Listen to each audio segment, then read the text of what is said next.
田安业所持兵器为陌刀，刃长92厘米，柄长123厘米。张许清右手所持兵器为唐横刀，左手所持兵器为丈刀。踢柄弹刀，力劈华山。张许清感觉到田安业手中陌刀至少在80斤以上，大刀是铁牛耕地，转刀提撩转势横切，侧位躲闪顺势斜削反击，丈刀突袭，苏秦背剑，转马踢刀。田安业所施展的乃是长柄大刀术的高阶技法踢刀技。长柄大刀较重，仅靠双手的力量想要快速的改变刀势，这并不容易。而传闻陌刀君能以脚行刀，在敌我双方急促的交战之际，以腿踢刀，瞬间改变刀势，令对手猝不及防。正柄弹刀，简单抛刀式，迎推刺刀式，转身逼马，左手刀横切，提柄拦挡，左右横切，提撩刀，回马杀刀。这一刀隔着张许清的护甲，把他顶了出去。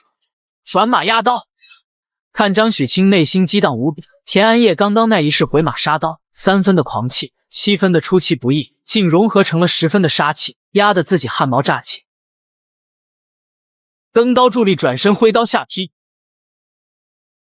蹬脚阻击，提柄拦挡，横扫刀反击，架刀拦挡。张许清乃左后卫中郎将，都城之内没有对手。一开始面对田安业这种使用大刀的武将，他是不怕的，因为张许清认为自己完全有能力靠着卓绝的身法和凌厉的刀势达到近身强杀田安业的目的。但他没想到田安业的踢刀术让他的陌刀诡计难测，张许清已不敢近身强杀，决定改变战术，意欲卸刀。只见他一招剑龙卸甲，丈刀封其左手，横刀破其右手，逼得田安业双手离刀，一招旋刀是步步紧逼，后撩踢刀，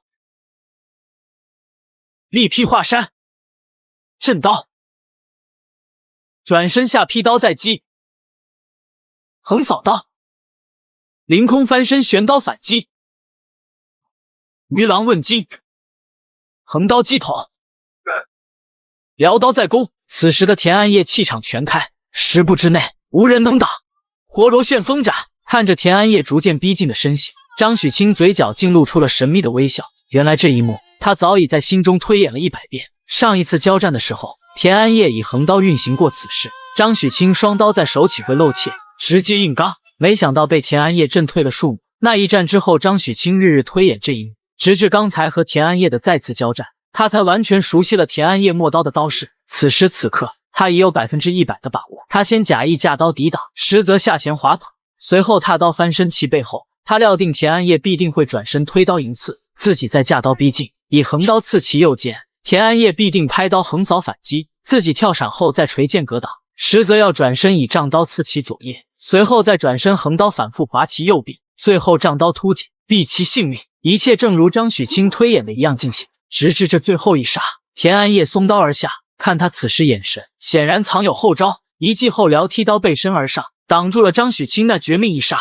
旋柄压刀，看张许清表情显然难以置信，这一记绝杀在内心推演了100遍，还是输了一招，自己还是低估了田安业的踢刀技。此时田安业抽出腰间匕首，给张许清又紧来了一刀，挥刀震马。